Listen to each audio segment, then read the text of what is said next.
Bismillahirrahmanirrahim. Assalamualaikum warahmatullahi wabarakatuh.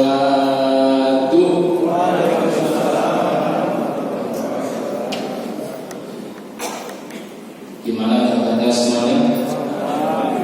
Sehat? Baru? Belum? Silakan selanjutnya. Silakan. Tak apa-apa, selanjutnya jangan nanti.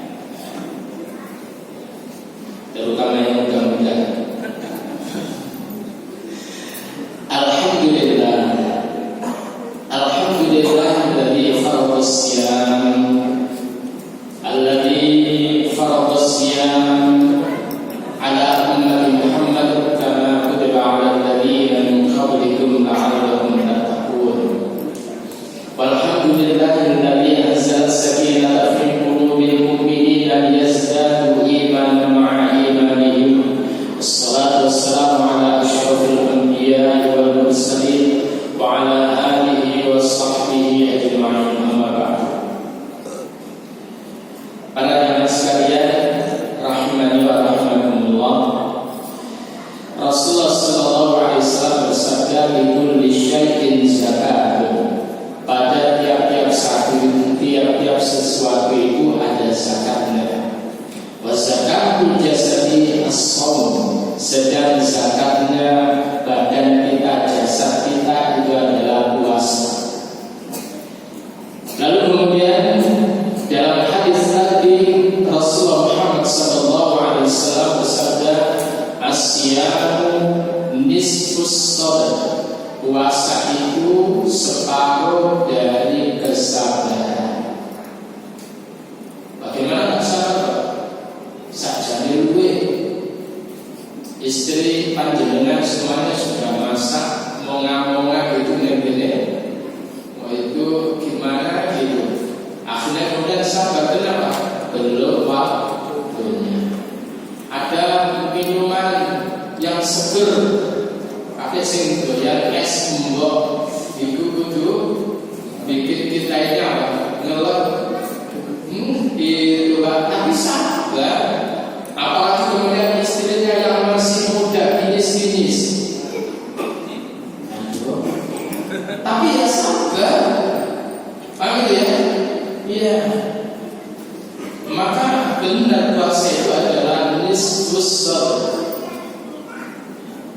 Oleh karena itu firman Allah yang terdapat di dalam Al-Baqarah ayat 45, "Wasta'inu bis-sabri was-salah, fa innaha lakabiratun illa 'alal khashi'in." Saya tadi juga dalam di sini itu hanya makan kurma yang dicemplungi sebelumnya. Sabar karena mengimani kakek mangan dhisik moga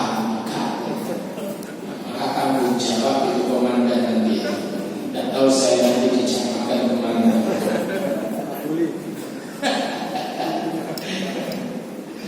Tenang komandan, saya punya. Wasta'inu bis-sabri was-salah. Mintalah kalian pertolongan kepada Allah bis-sabri dengan melalui sabar, was-salati dan salat. Jadi para jemaah sekalian rahimani wa rahimakumullah, para ulama mengatakan sabar di sini adalah puasa. Sabar ini adalah puasa. Sehingga kemudian Rasulullah Muhammad sallallahu alaihi wasallam itu menyatakan salah satu natural da'watuhum, ada 3 hal, 3 orang yang doanya itu tidak ditolak oleh Allah. Gimana? Ini doa kita tidak ditolak. Angger dungo itu pasti dijawab. Perkara kapannya pasti dijawab. Tetapi sekali lagi ada 3 orang. Kalau sekiranya kita masuk dalam 3 ini, maka la turaddu da'watuhum, tidak ditolak.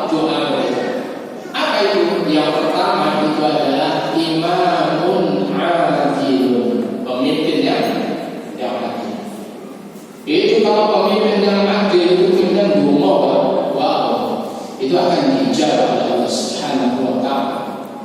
Tapi kalau pemimpin itu adalah jahil, pemimpin itu adalah zalim, pemimpin itu adalah jahat kepada rakyatnya, dungo kayak apapun, walaupun berada di tempat yang mustajabah, katakan sekarang ini di raudhah, dia berdoa, maka kalau dia zalim tidak akan pernah diijabah oleh Allah. Saya contohkan pemimpin yang adil itu adalah Umar bin Khattab.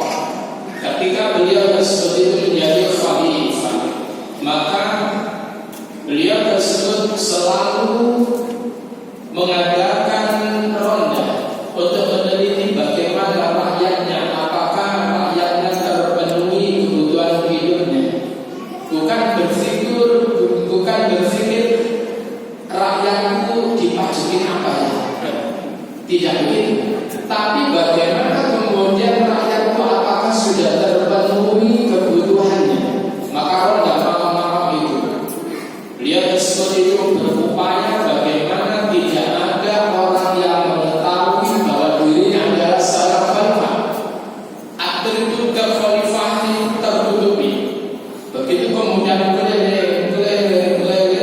sampai pada suatu wilayah di malam hari ada ibu dan anaknya putrinya, di mana ibu itu hari-hari adalah jualan susu, yang kemudian ibunya ini berpikir kepingin bagi untuk yang banyak.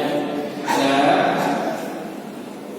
tolong engkau campurkan air susu itu dengan air biasa, biar jadinya banyak, biar jadinya banyak. Apa kata putrinya? Ibu, bukankah ini dilarang oleh khalifah? Alah, khalifah juga ngajak kita, nggak tahu, udah amat pernah peduli kepada kita. Ibu, kalau khalifah nggak tahu, fa'aina Allah, maka di mana Allah itu? Ini Pak, jadi seorang putri ibu ini adalah putri yang salihah. Begitu kemudian dikatakan fa'aina Allah, di mana Allah itu? Maka kemudian bergetar ibu itu, nggak jadi memaksakan anaknya untuk mencampurkan air biasa dengan susu.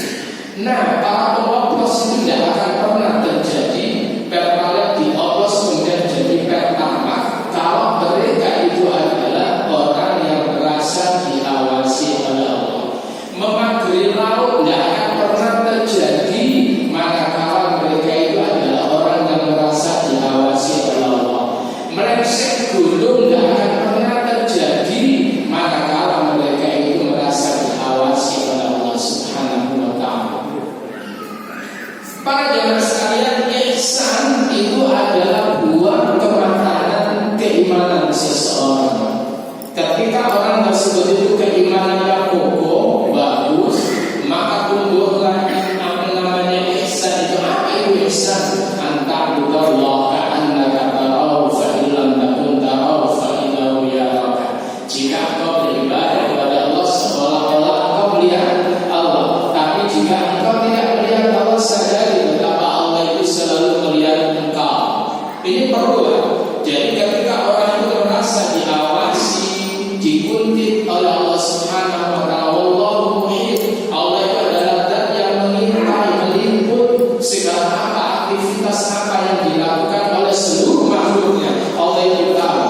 Ketika orang tersebut itu sudah muncul bahwa Allah itu mengintai, maka tumbuhlah namanya jiwa ihsan. Jiwa ihsan itu berawal dari orang itu memiliki muraqabah, merasa diawasi oleh Allah Subhanahu wa Ta'ala.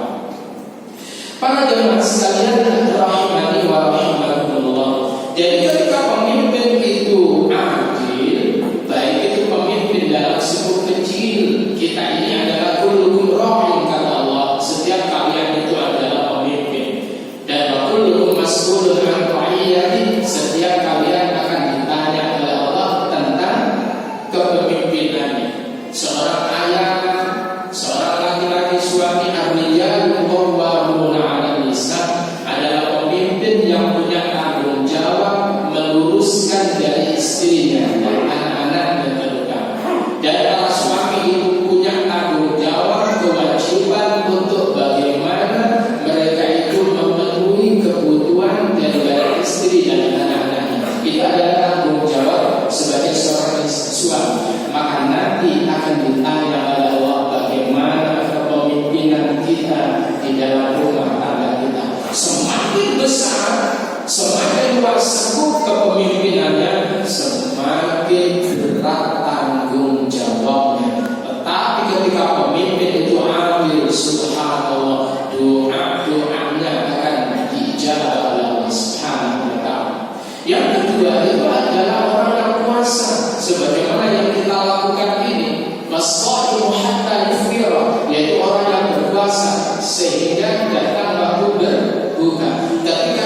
pemimpin-pemimpin kita mudah-mudahan tidak mengoplos-oplos lagi, sehingga tidak timbul presiden yang oplosan, wakil presiden yang oplosan, menteri yang oplosan. Sekarang ini serba oplosan. Para jemaah sekalian rahimani wa rahimakumullah, doa. Nah, tantangannya ketika kita ini lapar di siang hari, gawanane malas. Yang kedua, gawanane ngantuk. Ya Pak ya? Apa mereka dino Sabtu, dino Ahad, pas bayar libur. Wah, begitu kemudian sholat yang BNGSP ini, imamnya di WA, mak, susu, mari dilawayang. Terus sebenarnya lagi sholat kulbu di kolot di logo, kulbu di kolot dari logo. Siratal ladzina an'amta 'alaihim ghairil maghdubi 'alaihim waladdallin. Qul huwallahu ahad, Allahus samad, Allahu akbar. Ini efisiensi waktu. Sekarang zamannya efisiensi. Kan itu kan sampai imami loh. Rokat kedua tinggal buat qolin lam yalid wa lam yulad wa lam yakul lahu kufuwan ahad. Allahu akbar. Kalau itu memang sah, tapi Allah nanti gue males dong. Paham ya?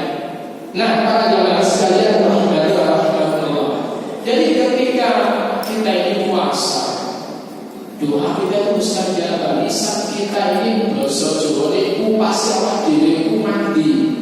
Itu kalau doa luar biasa, gunakan semaksimal mungkin doa, tidak harus bahasa Arab. Jangan coba Jawi, monggo Maduroan, monggo Cinoan, monggo pokoknya donga. Anggap awak dhewe adalah hudurul qalb. Ketika kita doa itu hadir hati kita, dan kemudian ikhlas di dalam berdoa, dan kemudian kita tadarruk, kita tersebut anggap langsung di hadapan Allah, luar biasa. Doa kita akan dijawab. Yang berikutnya itu adalah sahabat da'watul mazlum, doanya orang yang terzalimi. Saya ini pakai helmet, lah kepingin maju ke banter pakai pertama. Betapa gelonya ketika kemudian guru bahwa pertama itu adalah hasil oplosan. Ya Allah, kita berdolimi Pak. Cuman saya tidak mendoakan berkat entek kalau itu sebenarnya.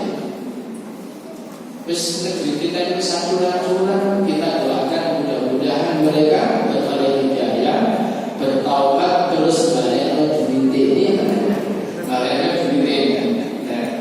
Para jemaah sekalian rahimani wa rahimakumullah. Jadi sabar itu adalah kaitan kuat dengan puasa. Sabar itu adalah kuat sekali, dan sabar itu luar biasa. Innama yuwaffas sabiruna ajrahum bighairi hisab.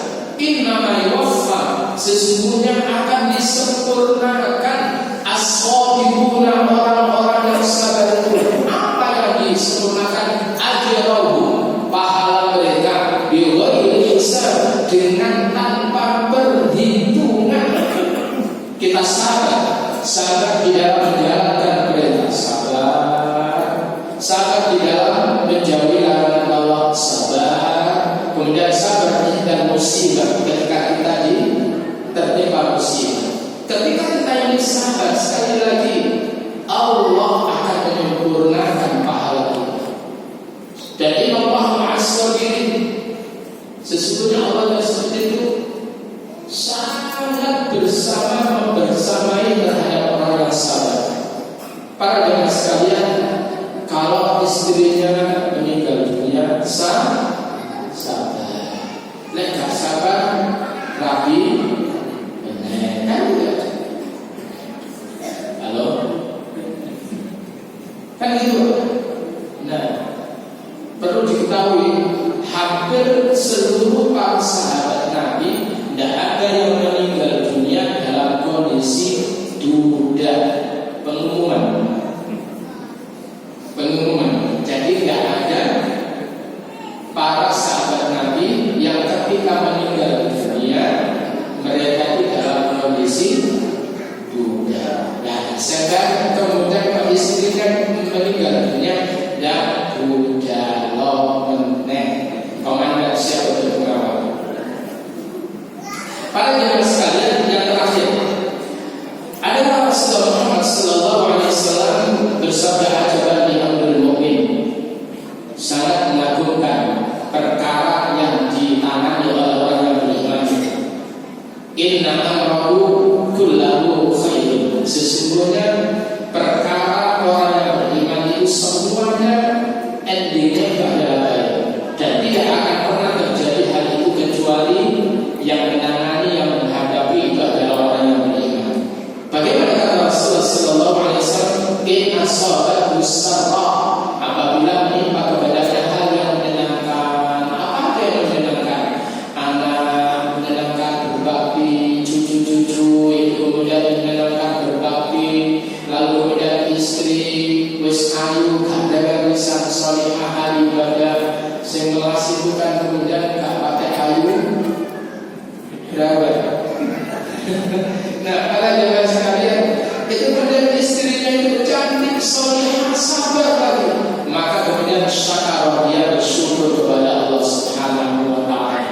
Wa in asabahu adharra, apabila menimpa kepadanya hal yang tidak menyenangkan, kemudaratan, maka kemudian sabar, dia bersabar, maka khairun lah, maka sabar itu baginya adalah baik.